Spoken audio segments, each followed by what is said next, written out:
창세기 36장 13절에서 14절까지 보겠습니다. 그리고 이들이 루엘의 아들들이다. 그리고 낫과 세라와 삼마와 미사이다.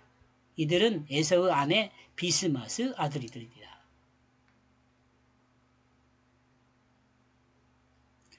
이쪽이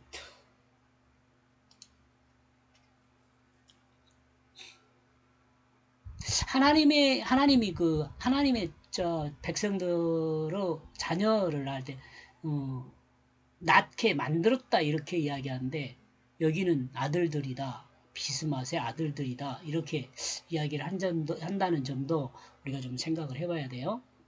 에서는 이스마엘의 딸 비스맛을 통해 나핫과 루엘과 세라와 삼마와 미사를 낳았어요. 이들 또한 에서의 아들들입니다. 그럼 앞에 아들 둘이 있었고 하나, 둘, 셋, 넷, 다섯, 6명이죠. 7, 8명이죠. 그럼 앞에 2명과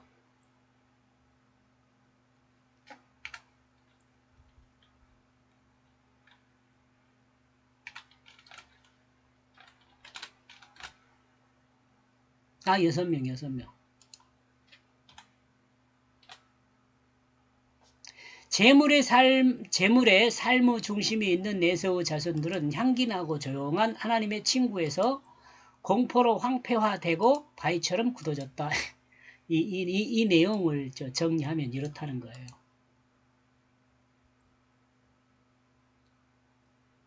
물질을 하나님으로 붙들고 살 것인가? 나와 여러분 한번 생각해 보세요. 물질을 하나님으로 붙들고 살 것인가? 하나님 말씀을 붙들고 살 것인가? 사람으로 표현되는 에서는 물질을 붙들고 사는 것을 드러냅니다. 그리고 야곱은 말씀 곧 하나님을 붙들고 사는 것으로 드러냅니다. 이러므로 여기 성경을 통해 하나님이 전하는 것은 재물을 친구로 삼지 말라는 것이라고 볼 수 있습니다. 재물을 친구로 삼지 말라라는 것을 우리에게 계시한 것으로 볼 수 있다. 이렇게 생각해 볼 수 있다는 거죠. 14절. 그리고 이들은 오홀리바마의 아들들로 있다. 오홀리바마는 이스마엘의 그 자손이죠. 이스마엘이 낳은 그 손녀라고 해야 하나요? 예. 에서의 아내 아다의 딸이며 시므온의 손녀인 그녀는 에서로부터 나왔다. 예, 이렇게 설명을 해야 돼요. 사실은 에서로부터 나왔다. 그 여우스를 그리고 알람을 그리고 고라를 몇 명입니까? 3명이잖아요. 그러면 아까 8명, 9, 10, 11명이죠? 한 명이 더 있어야 하는데 에서의 아내는 아다와 아나와 비스맛이 있습니다. 아다와 비스맛은 아들을 낳았지만 아나는 아들이 없어요. 딸 올리바마가 있어요. 그리고 그 올리바마가 낳은 아들들이 기록되어 있어요. 근데 그리고 이들은 올리바마의 아들들로 있다. 에서의 아내 아나의 딸인 이 올리바마가 낳은 딸이에요. 창세기 36장에 에서는 취하였다. 가나안 여인 중에서 그 아내로 헷 사람 족속의 엘론의 딸 그 아다를 그리고 그 휘 족속 시브온의 딸 손녀이며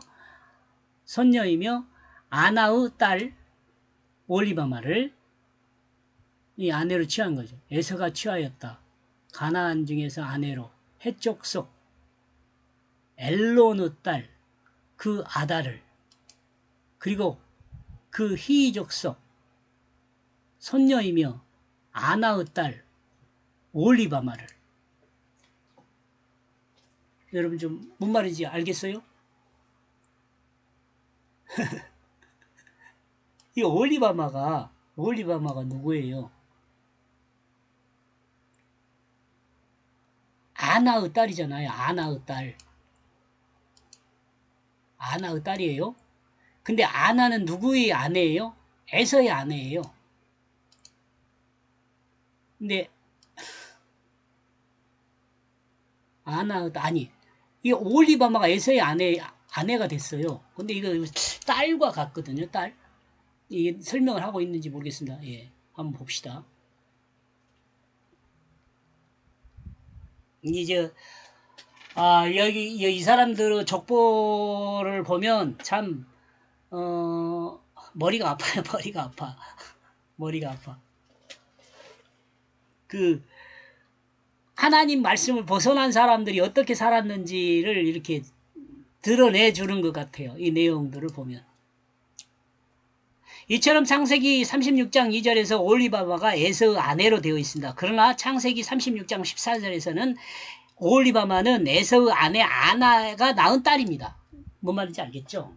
그래서 지금 위에 기록해 놓은 거예요. 36장 2절에서는 올리바마가 에서의 아내로 돼 있어요. 올리바마가 에서의 아내로 돼 있어요. 그러나 창세기 36장 14절에는 올리바마는 에서의 아내 아나의 딸로 돼 있잖아요.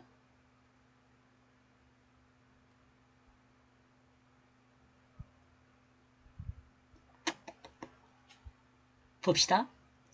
어쩌면 이것은 아주 불편한 진실일 수 있습니다. 에서는 아나가 낳은 딸을 아내로 맞은 것일 수 있습니다.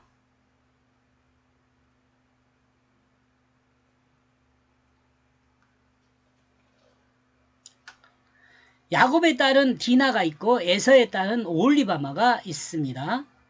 하나님의 다스림을 받는 자는 공의가 드러나 인간 중심의 삶에서 하나님과 관계에 높은 장막만 만들 뿐입니다. 가장 사랑을 받아야 할 딸이 아버지와의 관계에서 장벽이 생기는 것은 좋지 않습니다. 그리스도인은 하나님 아버지의 사랑을 받아야 합니다. 하나님의 사랑을 받는 길은 하나님의 사랑을 받는 길은 반복 적었죠?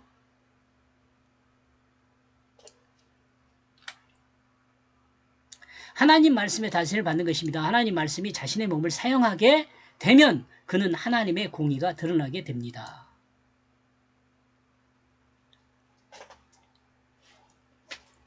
에서의 딸 올리바마는 여우스와 알람, 고라 이 세 아들을 낳았습니다. 만약 앞에서 언급한 불편한 진실이 사실이라면 올리바마는 조산하였을 수 있습니다. 그리고 이 불편한 진실은 한동안 숨겼을 수 있습니다. 그러나 이 내용은 결국 다 드러나게 됩니다. 이 내용을 담고 있는 내용은 여우스, 성급한, 알람, 숨기다, 고라, 대머리로 만들다 입니다. 성급하게 진행된 일을 숨겼지만 결국 그 머리가 다 드러났다는 것을 드러낸 말일 수 있습니다. 이런 의미에서 올리바의 어머니 아나의 이름의 의미 주시하다, 응시하다, 노래하다, 거주하다, 선언하다, 괴롭히다를 생각하면 이름의 의미가 이해가 갑니다. 하나님의 사랑을 받아야 할 에서는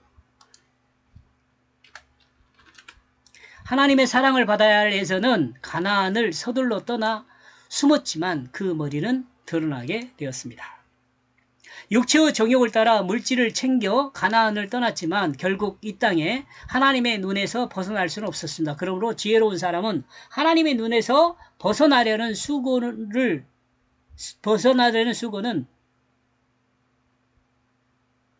헛것입니다.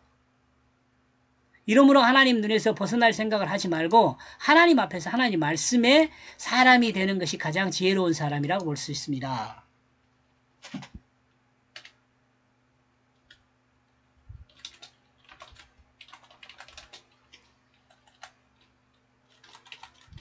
아휴.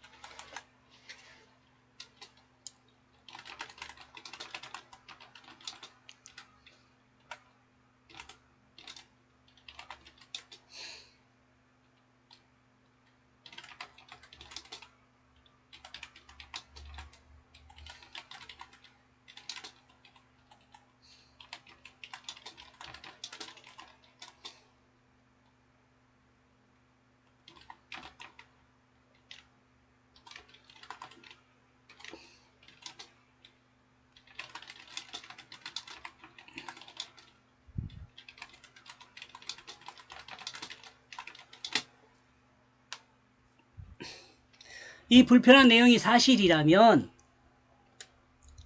이스라엘 자손은 야곱이죠. 여기 야곱.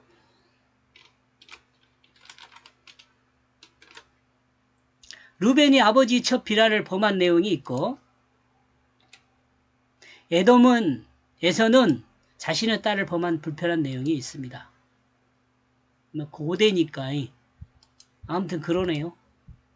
나중에 보면은요 더 재밌는 이야기도 많이 나옵니다. 여기까지 보겠습니다. 고맙습니다. 8절에서 14절까지 내용을 정리하면은요 재물을 오른손에 둔 자는 재물을 오른손에 둔 자는 수다스럽지만 예리한 관찰로 사냥한다. 이렇게 정리해 왔습니다. 이게 여러분이 볼 때는 뭔 저런 말이 있을지 모르지만 이 내용들을 정리해서 보면 이런 말이 나와요.